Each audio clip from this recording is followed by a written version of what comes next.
A few days ago, we brought you a story about a family in London, Ontario, a family of Syrian refugees, so fed up with the way they've been treated, they're ready to go back. They're ready to throw in the towel, say, hey, you know what, maybe Syria wasn't so bad after all.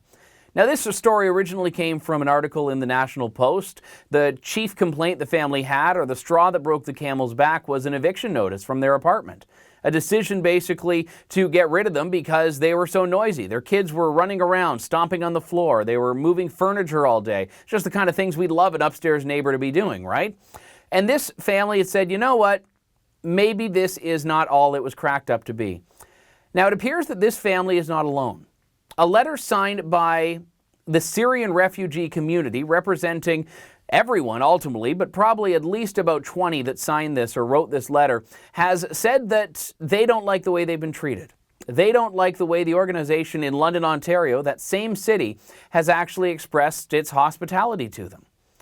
The letter was submitted to the Cross-Cultural Learner Centre, which is the agency that the City of London tasked with representing and helping resettle and helping educate and integrate the refugees that were coming to London.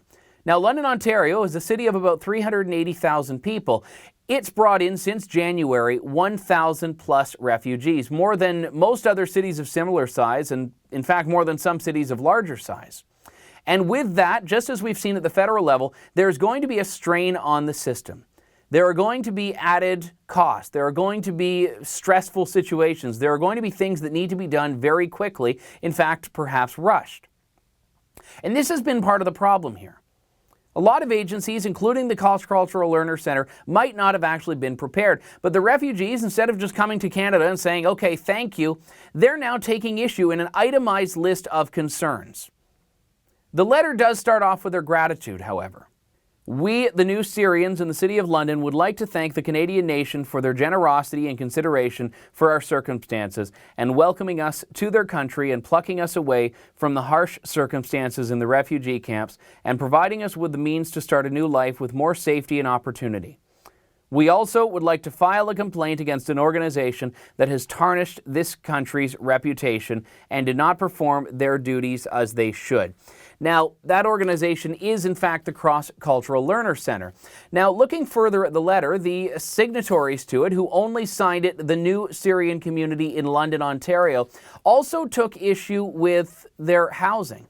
The hotel we arrived in when we first arrived in London was a restaurant well known for its bad reputation and terrible service. The hotel was severely understaffed and could not accommodate to our numbers and did not make any efforts to employ more staff. The sheets were changed once every 10 days because of that problem. Now, I've stayed at a great many hotels, and I would take issue with the fact that the sheets weren't changed every 10 days. I pay for those hotels, though.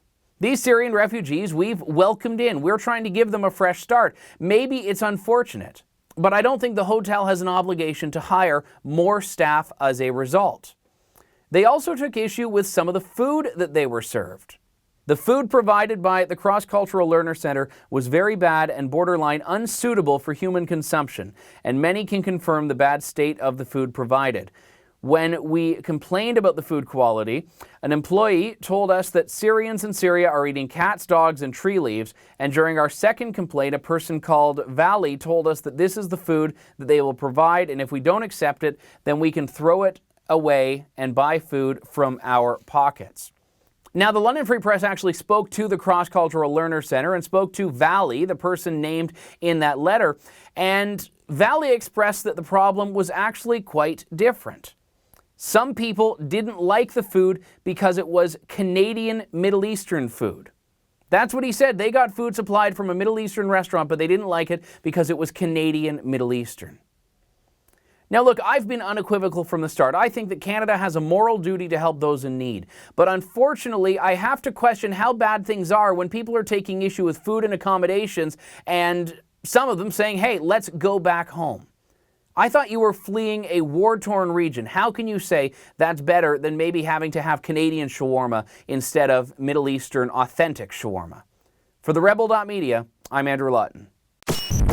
Thanks for watching. Click here to never miss a Rebel update. Want even more of the Rebel? Well, click here to become a premium member.